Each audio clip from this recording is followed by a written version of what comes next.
there's two different phenomena that are going on in terms of the vaccines. There is hesitation where people are not sure, this was developed so quickly, or perhaps there is, some very legitimate reasons to be distrustful of pharmaceutical companies and, frankly, the U.S. government amongst some folks. And to a certain extent, that's being dealt with. And then we also have, I should say there's three cohorts. There's also folks who aren't online all the time or don't have, it's not easy for them to take a day off of work or to leave their kids or to find, frankly, a place where there are vaccinations. So they haven't gotten one yet just because it hasn't been, within reach and accessible for them in some fashion.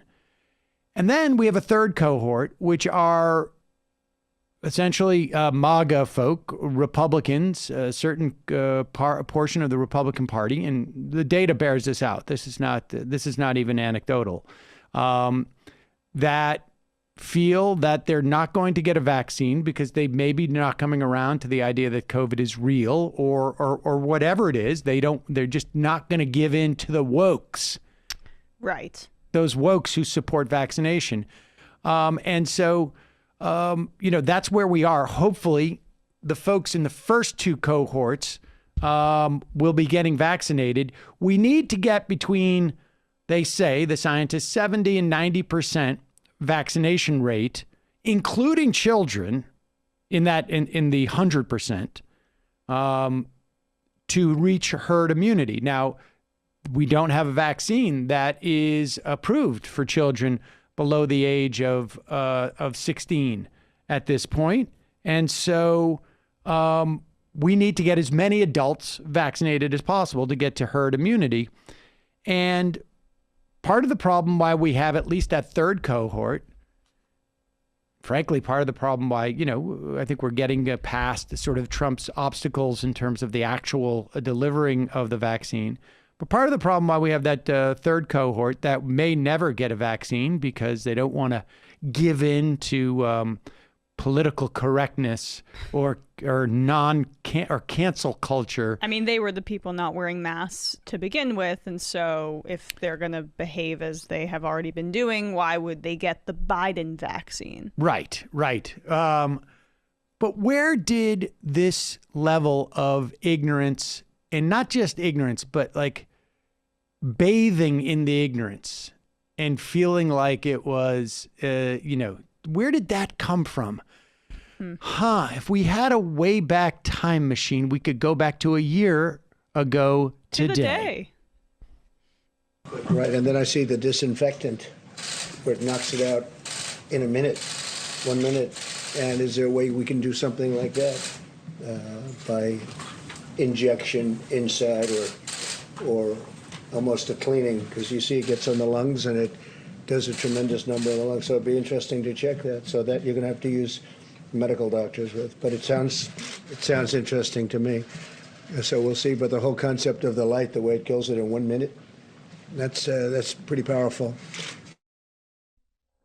My favorite part about that, when he was suggesting we inject bleach into people, was into the lungs. Something like it, with the light. I'm not a medical doctor. I may be a doctor, but not a... Could be if I wanted to. I'm not married to the bleach. I'm not married to it. I'm just throwing it out there, but I want everyone to see that it was my idea. Because if it does work out, then I'm the guy who gets the credit. So, I don't know. Throw it out there. Just spitballing. Spitballing. The bleach inside the lungs. I mean, it could be. I don't know. I just want to make sure that if it turns out it's something that works, I want to get... Well, he keeps turning to Deborah Birx for validation. Remember, they zoomed in on her face? Exactly. As if she would provide some sort of validation for this wild, guesswork. Yeah. Well, she's just sort of sitting there like stone-faced and really probably questioning her having a life panic choices. attack internally, yeah. But there it is, folks. Hope everyone remembers that, because that was some dark times. It was a moment of it was a one moment where I was just sort of impressed. Like, this guy is so convinced that he's like, I want credit for it because no one else has said that. I was going to say it behind closed doors, but then I realized I'm going to want credit for the Trump bleach treatment. And he has no concept of, I guess, the weight of his words in that situation. Or maybe he does. But it was both dark and just the immense humor of Trump. I mean, sometimes, yes, all of his actions were abhorrent. But it's hard not to remember how ridiculously, like in a gallows way, funny the whole situation was. Except for those few people who ended up ingesting bleach. And, oh, geez, right, yes. But I'm not making light of that. No, right, of course not. But nevertheless, you wonder, there is a strain in the American public that is problematic. I'm going to say that. And so much of their actions is to own the libs, regardless of cost. And owning the libs can be this amorphous thing. And I feel like that's exactly, you hit the nail on the head. I mean, I think that's a lot of what we're seeing with that cohort of vaccine, that tranche of vaccine hesitancy. Indeed.